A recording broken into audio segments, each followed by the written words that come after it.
Okay, can we start? Yes, sir. Yes, sir.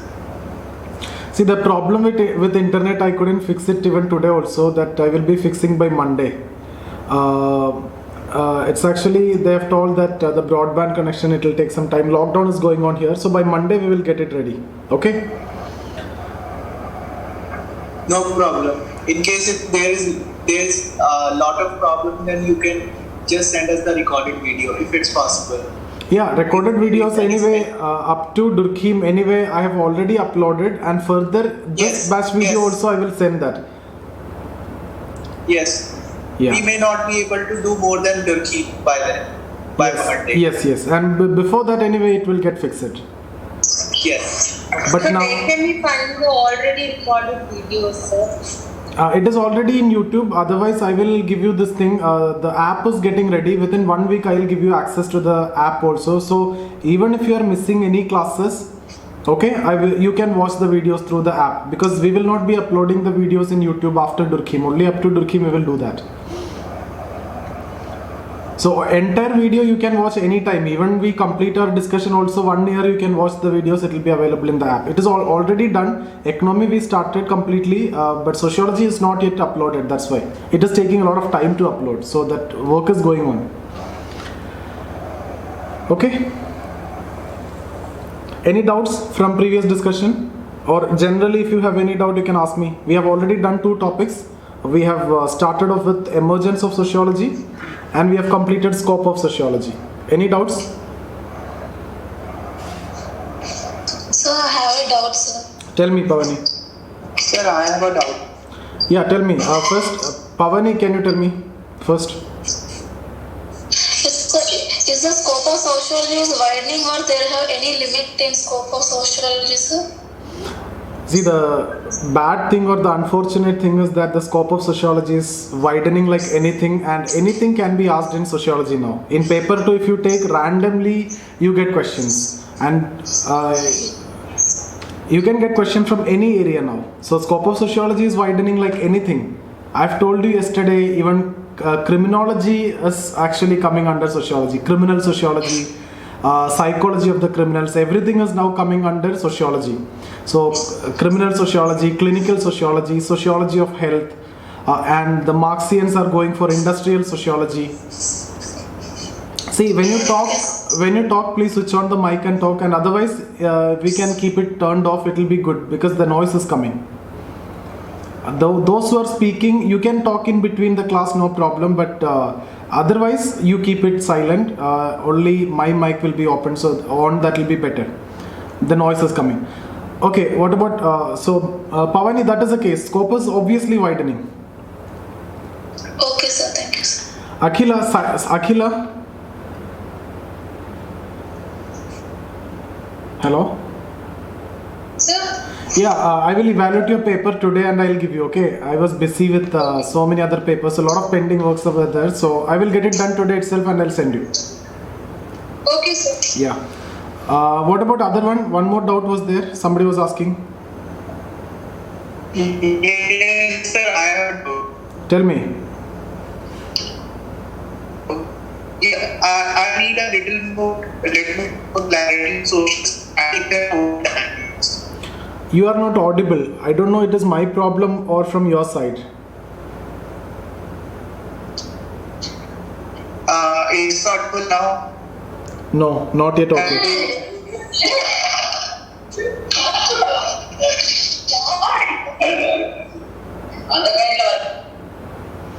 Himanshu, can you repeat?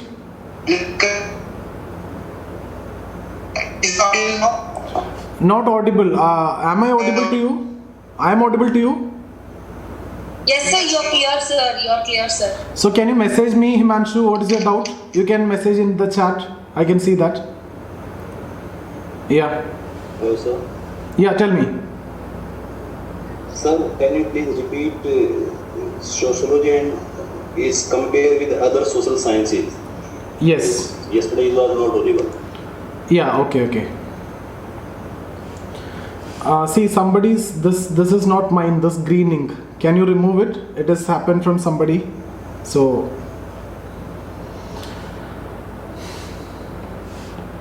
Okay, okay. I have removed it.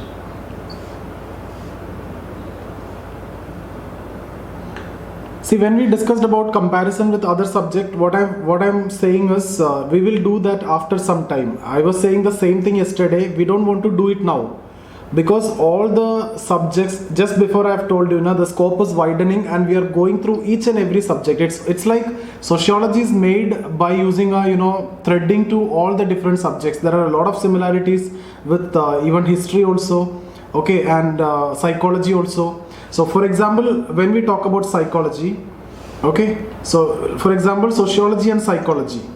So you are going to study the theory of Marx. So Marx theory of alienation. So alienation is basically related to a psychological aspect. But we have this theory in sociology, so we can make a comparison over there. Similarly, when we talk about Weber, yesterday itself in the scope of sociology, I have told you for Weber, what is the scope of sociology? Study the social action and the meanings attached by the actor to his action, right? So, if you are trying to understand the meanings attached by the actor to his action, it is the internal meanings, motives, emotions, etc. So, the formal school, again talking about meanings, etc. That is the domain of psychology. Then, Durkheim's theory, when we talk about, he is giving a theory of suicide, and this also you have to study. So suicide is also considered as part of psychology. So with these three thinkers itself, you will be in a position. Then Mead also, you have this thinker to study. So I'm only talking about those thinkers you are studying. So their four theories that we are going to discuss is directly connected with psychology. So what I'm saying is there is no need to study separate answer for this particular topic like sociology, psychology, philosophy, etc. All these are connected, and that connection you can establish after completing the thinkers, and you will be in a position to write very good comparison with each subject, and I'll make you to do that. Okay, there will not be any problem. I can make all the comparison when we discuss about that particular theories with all these subjects, and towards the end we can consolidate it also. So when you're preparing this separately, no, it is waste of time and it is waste of energy. There is no need to mug up this topic. It should not be done. Even yesterday also I've told you social fact. You should not be studying that social fact, not social fact, the scope of sociology. You should not be studying that at this point of time. Because you will be in a position to explain what is the scope of sociology in a much better way once you complete sociology. Without knowing anything about sociology, what is the point in studying just scope of sociology at this point of time? Once we complete the syllabus, you can do that. And similarly, once we complete the syllabus, you can do this topic also. So just keep it aside. We will do it later. Okay? Okay, sir. Thank you. Sir, I have a question. Yeah, Himanshu was asking about social statics and social dynamics. That is Auguste Comte, when we have discussed yesterday. Auguste Comte explained the scope in terms of social statics and social dynamics. In simple terms, if you see your paper 2, okay, in paper 2 syllabus, the syllabus is divided into 3 parts. First part is the thinkers, second part is actually social structure, and the second part is actually social change. So social statics means those static part, that is the structure of society. Society composed of what all things. And then social change, that means what are the changes happening. For example, the changes in family, the changes in religion, changes in marriage, social change, changes with respect to science, technology advancements, changes in education, everything will be coming under social change. So basically, if you see, sociology emerged in response to challenges posed before modernity. So emergence of sociology itself is connected with respect to the changes. So sociology emerged to study the change, so that is one part. Second part is about studying the structure of society. So that's what I mean by social statics and social dynamics. Simple. Sir, what are the examples of social statistics? Not statistics, it is statics, social statics. Can you give any example? The structure of society, the whole structure of society, which comprise of different social institutions like religion, family, all these are the part of structure of society. So the entire society is what you mean by the structure, and various constituents of the society in terms of social institutions will be part of the structure. So sociology is a study of these institutions, at the same time the changes also.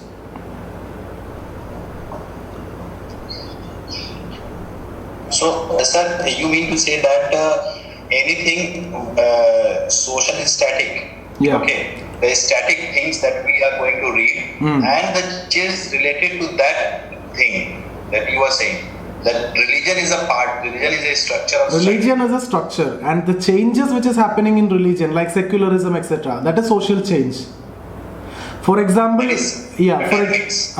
secularism, all these are social change. No, initially more religious values, religion was considered supreme. The church preached excessive reliance on religion. Everything in life was decided on the basis of religion. Marriages are based on religion. Now the marriages are secular. Live-in relation is there. The gay parent relation is there, single parent relation is there. So the marriage as an institution also secular. So there is a change which you can see. That is the dynamic part. Structure means studying religion. That is a structure of that is a structure. But studying the changes, that is a social dynamics. For example, when we talk about our syllabus, when you talk about this history, geography, economy, polity, these are part of static subject, right? We say that like that, no static. And what is dynamic? The current affair. Like that. So what is changing is dynamic.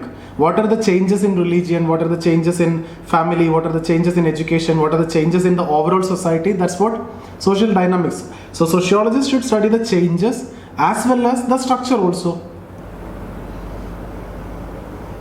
Correct? Okay, sir. Sir, I have one more question. Tell me. It is not related to today's topic, but I was about to ask yesterday. Yeah, tell me. Sir, as we are doing the comparison part later, okay, but the question that sociology without history is rootless. Okay, history without sociology is rootless. This Sir, question was asked in 2014, I think. Yeah. So, sir, can you explain the first statement and then the second statement a little bit? I am not asking the proper explanation, but See, can you give some kind of it's like this only. We will make the comparison between history and sociology, and finally we will conclude that these are both mutually beneficial to each other, because for sociological understanding we need to know the history of everything. So without history we cannot develop a sociological understanding. For example, if we need to talk about religion, if we need to talk about family or anything, sociology emerged in 1838 only. So if we need to develop any, for example, when you need to study about caste system, you need to know the history, how it came and all those things you need to know. So without history, sociology is nothing.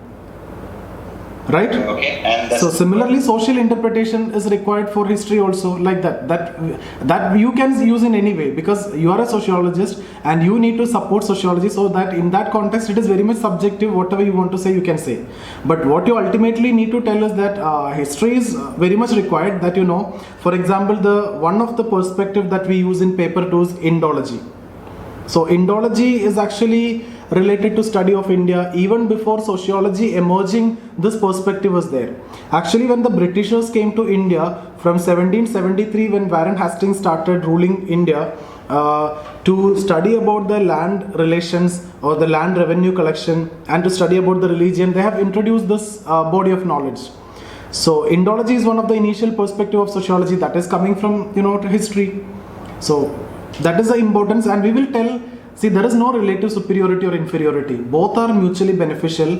Both history and sociology is required. Both are complementing each other rather than contradictory. Without history, there is no sociology. Because any constituents in any part of the syllabus, if you take, whether it is caste system, we need to know the history to study the caste system properly. Similarly, if you talk about tribe, you need to know the history. Village studies, without knowing the history of the village, you cannot study.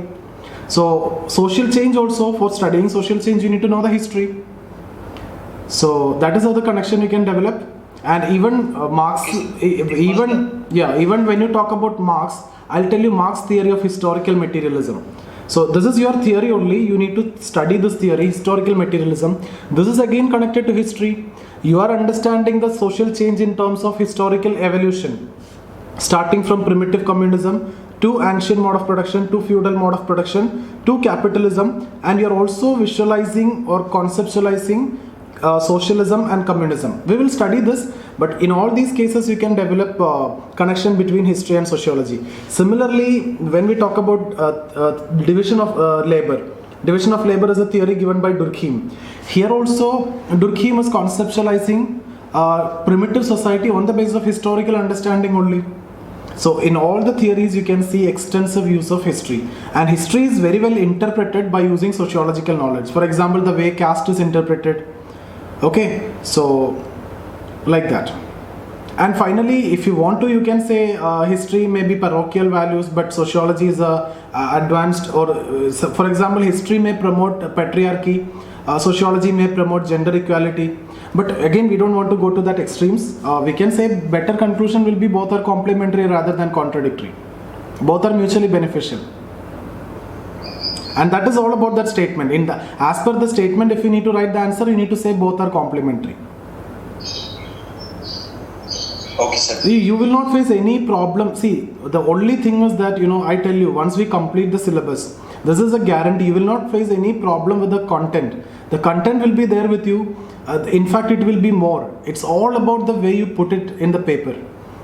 Content wise, and it is all about writing part. You just need to focus on the writing part. Content will automatically come. For example, you can connect to many theories when we are talking about anything.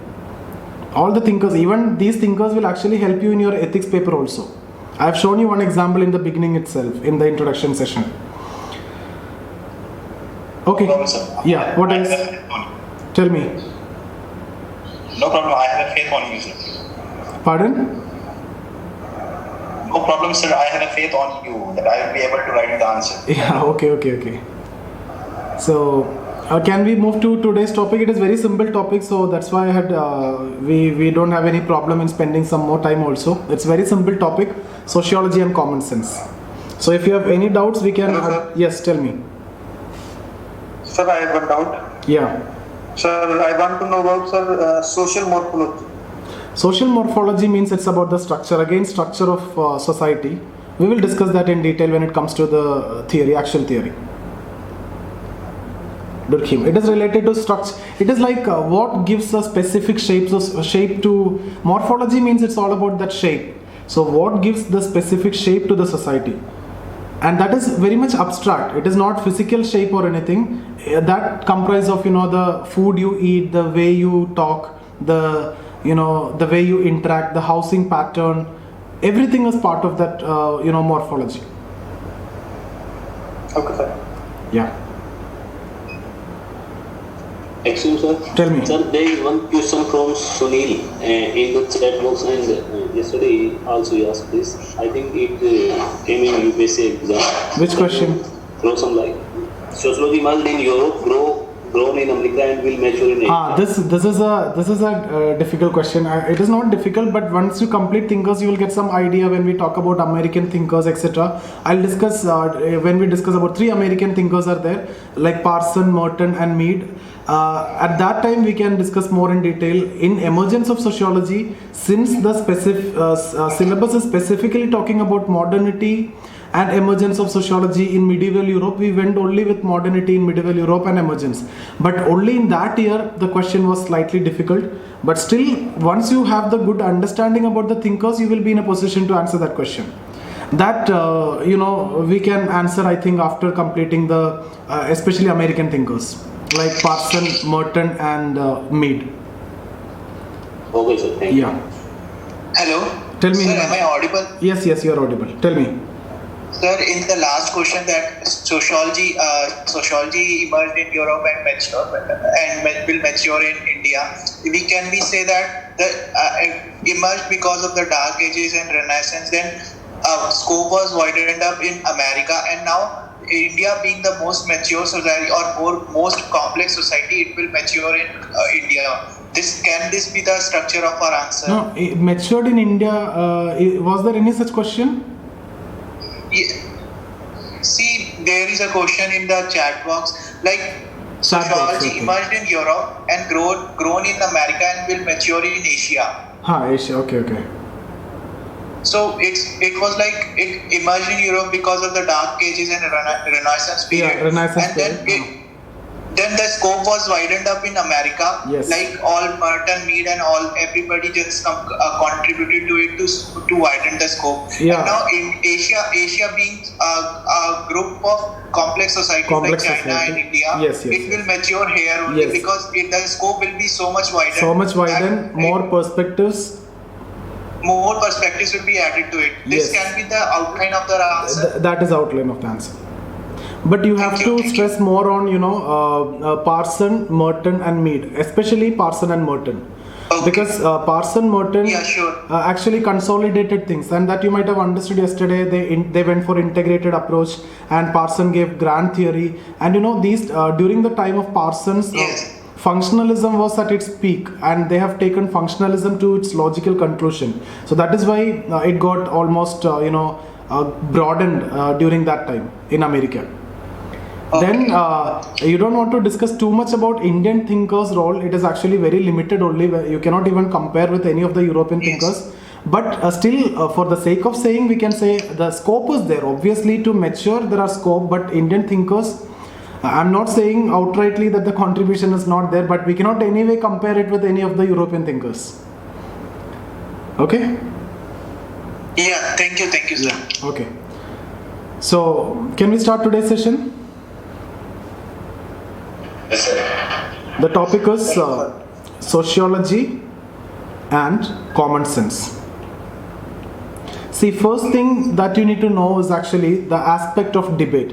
Why this debate is there, or why this particular question is there. Is sociology is similar to common sense, or there may be statements like sociology is nothing more than common sense, or sociology is much more than common sense. Discuss, comment, critically analyze. This kind of, I will talk about all these differences between these words later, not at this point of time. We'll discuss that. So sociology and common sense, this topic, the debate is actually because of, if you see most of the elements that we are studying, like family, religion, politics, whatever it is, all these are already rooted in the minds of the people. So common man always believe that there is nothing new in sociology.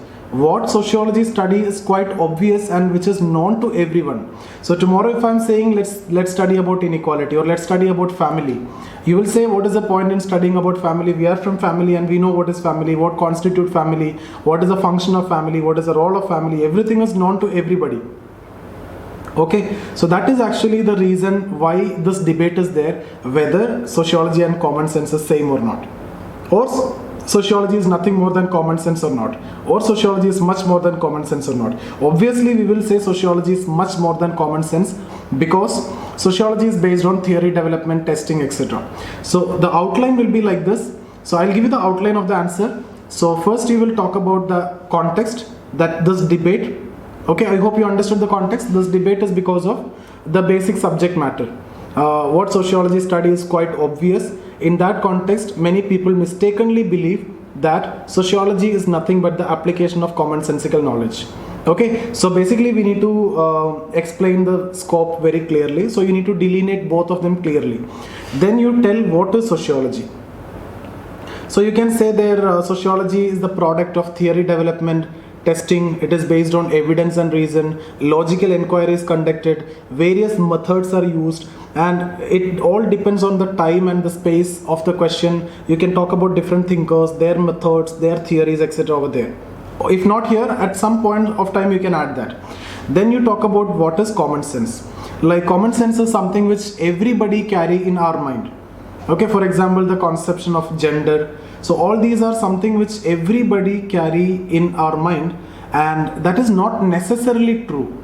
It is not necessarily false also. It can be true, it can be false. But in general, people believe that whatever commonsensical knowledge that they have is true. Okay, so that is what common sense, and common sense is not necessarily true, it is not necessarily false also, but people believe that it is true. But sociological knowledge is always based on theory development, testing. Commonsensical knowledge is not at all questionable at any point of time, but sociological knowledge is always questionable, okay, and criticized also. So these are the difference, these are the definition, or the what is sociology and what is common sense. Then what you need to do is you need to write the differences between the two. Okay, like sociological knowledge is based on theory development, so they will give objective understanding, whereas commonsensical knowledge may talk about contradictory information. So the for example, when you see statements like birds of the same feather flock together and opposite attract, both are contradictory statements, both are commonsensical statement. Okay, so then you can say sociological knowledge actually promote social change in a desirable direction, whereas commonsensical knowledge tend to reinforce the status quo. Status quo means no social change. What it is, the same should be continued. For example, when we talk about caste system, the commonsensical knowledge will talk about let it continue because it is part of religion. But sociological knowledge will tell abolish this because this is exploitative in nature and it creates inequalities in society. Similarly, when we talk about widow remarriage at that time, the commonsensical knowledge tell that it is accepted, right? But commonsensical value will allow it to continue, but the sociological knowledge will say abolish it because sociological knowledge will promote the change in a desirable direction. For example, when we talk about patriarchy and gender equality, so sociology talk about gender equality, but common sense talk about patriarchy. Okay, so similar kind of differences you can see everywhere. Then you can say sociological knowledge is challenging the stereotypes, but commonsensical knowledge is mostly on the basis of stereotypes. For example, like the images of the saints, criminals, etc. that we carry in our mind, it all based on stereotypes. But sociological knowledge challenge all these stereotypes. Okay, so these are some differences you can write, and then what you need to do is you need to write the similarities. See here for these topics, actually, I just need to tell you the broad outline and all the contents you will get once you're done with the syllabus. So I would generally tell you, except the emergence of sociology, even the emergence of sociology also, it is better for you to complete these areas after we complete the thinkers. So you will have a better idea, better perspective, better understanding. Because tomorrow onwards I'll be starting with the second chapter, which is more theoretical, like positivism, non-positivism, science, phenomenology, ethnomethodology. That is the first three chapters are the only dry chapters because we are starting with sociology. And once we complete that and once we start with stratification and thinkers, this is going to be so easy. And I'll make you to connect each and every thinkers and each and every theories also. Then these topics will be easy for you.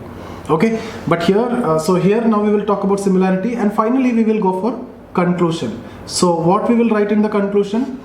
We will not say sociology is superior or common sense is superior.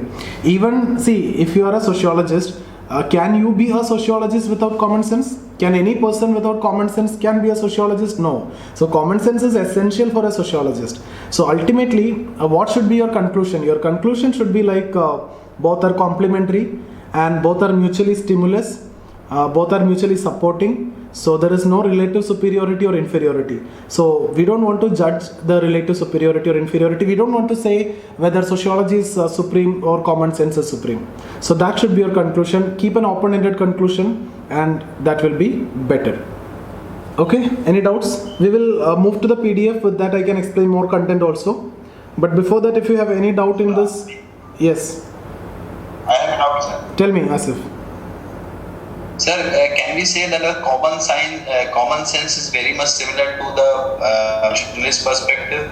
Which because perspective? They also see the society, the functionalist perspective. Functionalist perspective. Yes, sir. Because functionalists also see every aspect of the society in a functional term.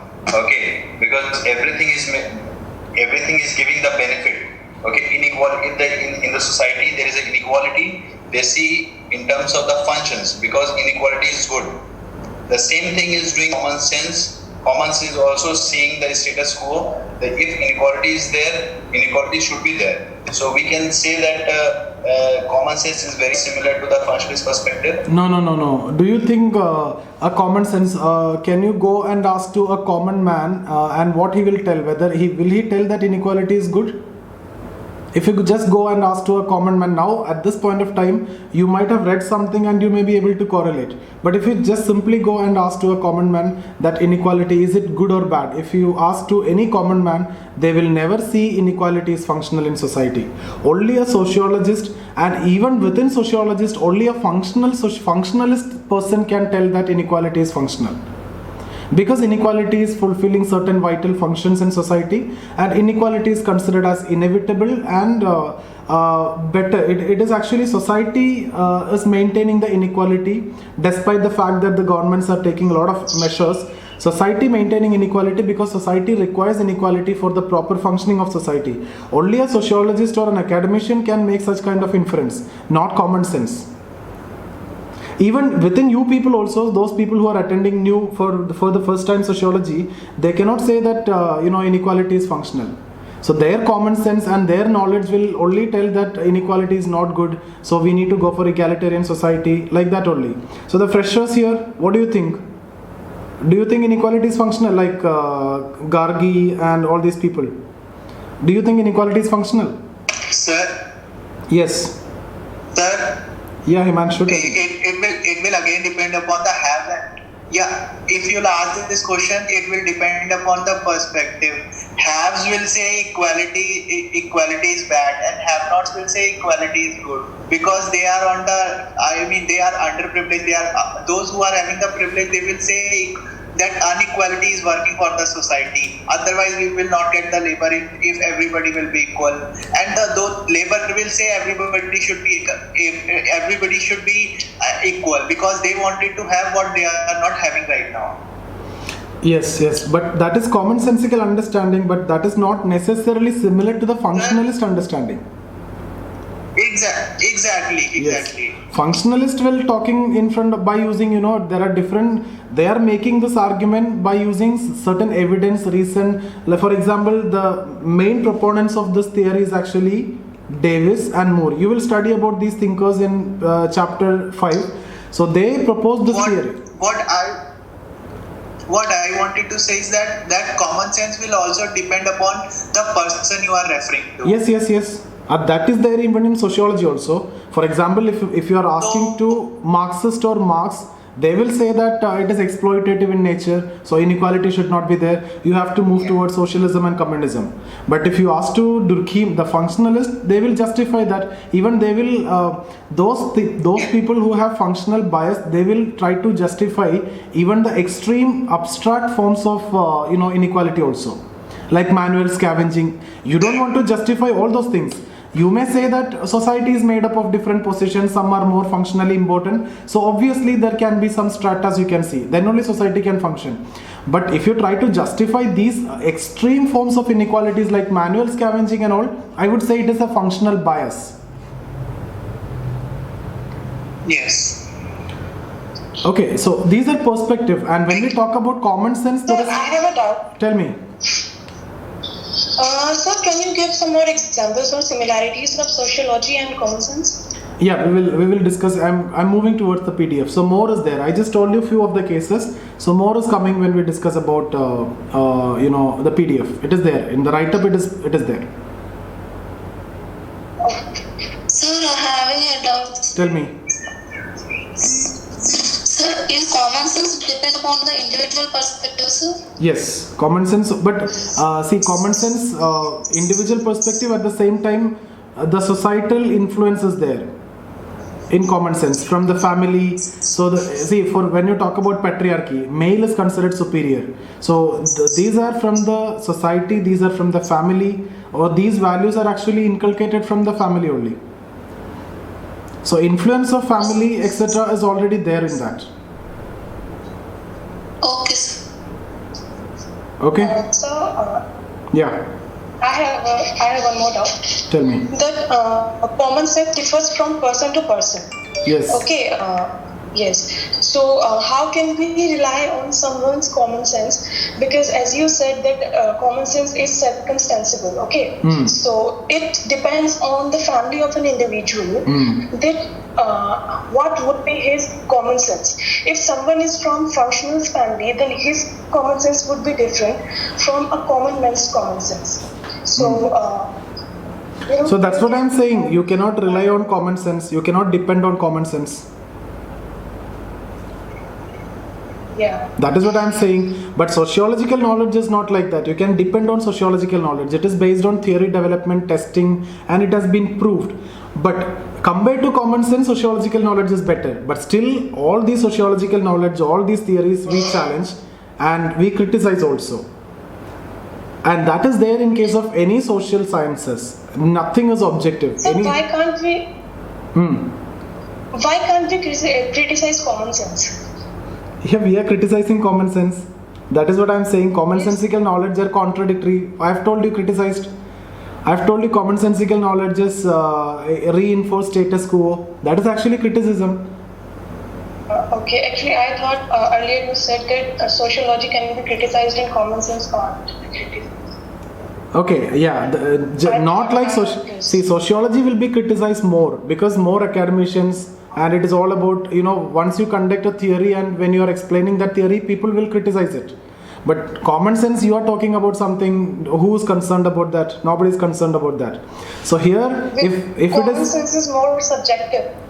even sociology also more of subjective, but here we are saying it is slightly objective. Compared to common sense, it is objective, but within sociology, if you see, sociology is subjective. For example, within sociology also there is a functional perspective and a conflict perspective, no? Okay, within sociology's dimensions, it is subjective. Yeah, within sociology, when we talk, again sociology is actually subjective. So there are some sections of sociologists who is saying you should study objectively and objective reality. Some sociologists will say you study subjectively, it is a subjective reality. All these discussions we will do tomorrow, day after tomorrow, like that. At this point of time, don't make it very complex. We are just starting. So it will be very difficult. If you try to make it very complex, it will be so difficult at this point of time initially. At least some of the people will face some problem here. That's why I don't want to use all these difficult words at this point of time. Over a period of time, we can introduce all these words, okay? So these are the questions you can get directly, sociology and common sense. Sociology is nothing more than common sense, discuss. Sociology is much more than common sense, discuss. So first we'll talk about the context of the debate. The scope of sociology mainly draws from the understanding of society.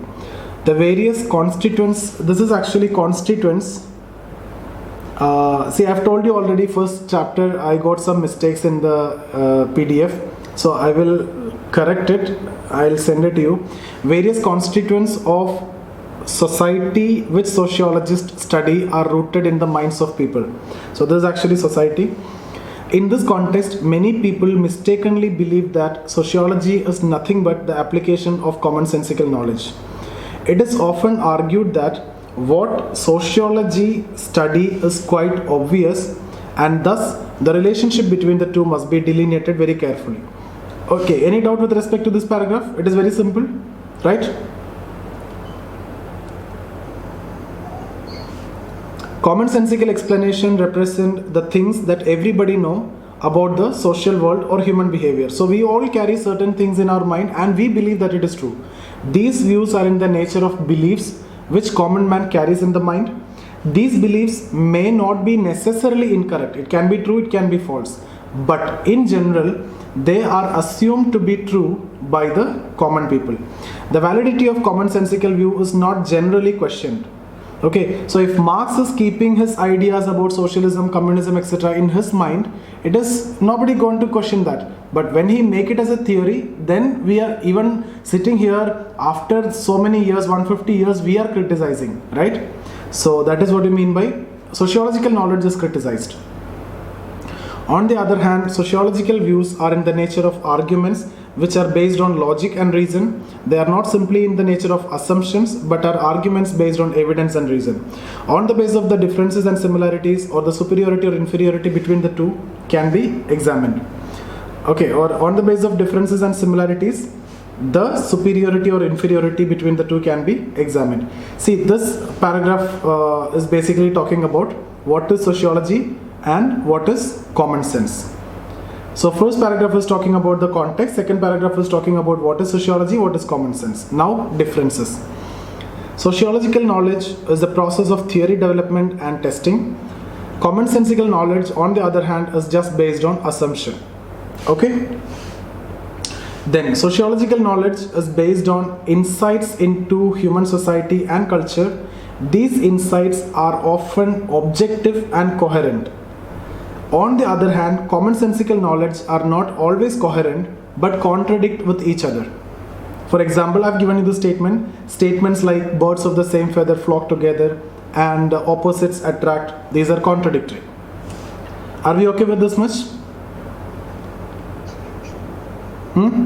Yes. Yes. Okay. So common sense is sometimes nothing but the general perception based on individual experience. See, what is our common sense? It is our experience, right? So sociological knowledge aim to generate a worldview on the basis of experiences which are tested. For example, general perception about crimes. So we consider what crime is not good, crime is bad, etc. But a functionalist sociologist, for example, Durkheim will say that certain rate of crime is normal in society. Certain rate of suicide is normal in society. Because if certain rate of crime is there, then only there will be a continuous check on the policing and the judicial system. If the crimes are not there, then this system will not work. These systems will not function. All of a sudden, something big is happening. There is nothing to check or control at that time, and that will create total chaos or turmoil in the society. So it is always good to have certain rate of crime in the society, which is accepted. But commonsensical knowledge will not accept it. That's what I mean to say here. Commonsensical view tend to reinforce status quo. That means it is status quoist. That means resist social change. On the other hand, sociological knowledge is meant to be progressive in nature and it promotes social change in desirable direction. Okay, so I've given you this example. Most commonsensical view on caste system tend to legitimize caste, whereas sociological understanding of caste system tend to reject it. Commonsensical views are often based on images that get reinforced through stereotypes. On the other hand, sociological views are not based on stereotypes, rather it challenges the stereotypes. Like I've told you already, the images that we carry in our mind are related to the saints, heroes, etc. So if I'm talking about saints, what is coming to your mind, right? Some images coming to your mind that is formed through some stereotypes like that. But sociological knowledge challenges this kind of stereotypes. Now similarity, we are going. Can you explain the other example? Which example? Just the caste system, legitimized caste system. See, what I'm saying is commonsensical knowledge is mostly coming from family, religion, these values, right? So religious values is considered superior. So caste is considered as superior, caste is considered as desirable as per commonsensical understanding. So common people will say that you are going against religion. So promote caste because it is given by God, it is given by religion, it is there in Manusmriti, so you cannot violate it. But sociological understanding will tell that it is exploitative in nature and it hinders the development of the backward section, and it is alienating, it is exploitation, untouchability, and all these things we can highlight, and they will argue for rejection, they will demand for equality. So simply I can say here status quo, here they will demand equality. Okay? Not okay? So the caste system, I'm not understanding why, this statement, the caste system tends to legitimize, because every time the caste system has been criticized, not in the present context, but in the past also. Because in the past, when the Brahman, the Shudras, and these things, and the very lower caste, the behavior with the lower caste was not good. That's why the caste system has been criticized from a long time. So why we are saying that the caste system to legitimize and is, or taking the status quo? I'm not saying caste system is resisting or promoting status quo. I'm saying commonsensical understanding of caste. Commonsensical understanding of caste is what? It is there in Manusmriti, it is direct, it is, this is how the system is and this is how the system should go. So it just continued because who's opposing this? Only few sections are opposing this. So the commonsensical view about caste system tend to legitimize the caste system. I'm talking about common understanding of caste system. Even now also, people who strongly believe in Hinduism, they respect the Brahmins. Yes, sir. Because, as per Manusmriti, they are the people who are dealing with ritual occupation. So the division of labor is there. Division of labor is actually maintained it clearly in the Manusmriti. Like Brahmins will perform the ritual occupation, Kshatriyas will perform the wars and warriors, etc. Okay, then Vaishyas, Shudras, and then the untouchables, that is Dalit. So this is actually maintained because of when sociology comes, it demands for equality and argue for rejection of caste system. But till then, there is no sociological knowledge. It's all about commonsensical understanding of caste system. It promotes caste system. It promotes sati. It promotes widow remarriage. It went against widow remarriage. So a female widow cannot remarry, but a male widower can remarry. All these are religious view. All these are commonsensical view.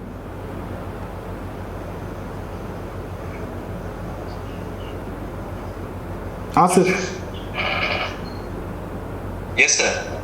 are you okay? Sir, I have some confusion in this, but leave it for now. Okay. In that case, if I have some extra problem, I will Yeah, ask. you talk to me in phone. You call me, you talk to me in phone. Yeah. Okay, sir. So similarities, I've told you already what are the similarities that you need to write. You need to say mainly the sociologists definitely need common sense, right? So you can say here the concepts in sociology are framed by taking into consideration the commonsensical understanding, and it often acts as the starting point in the development of context. So here, just for the sake of saying some similarities, we are saying something. We are saying the opposite, in fact. What all things that we have said before, we are saying the opposite now.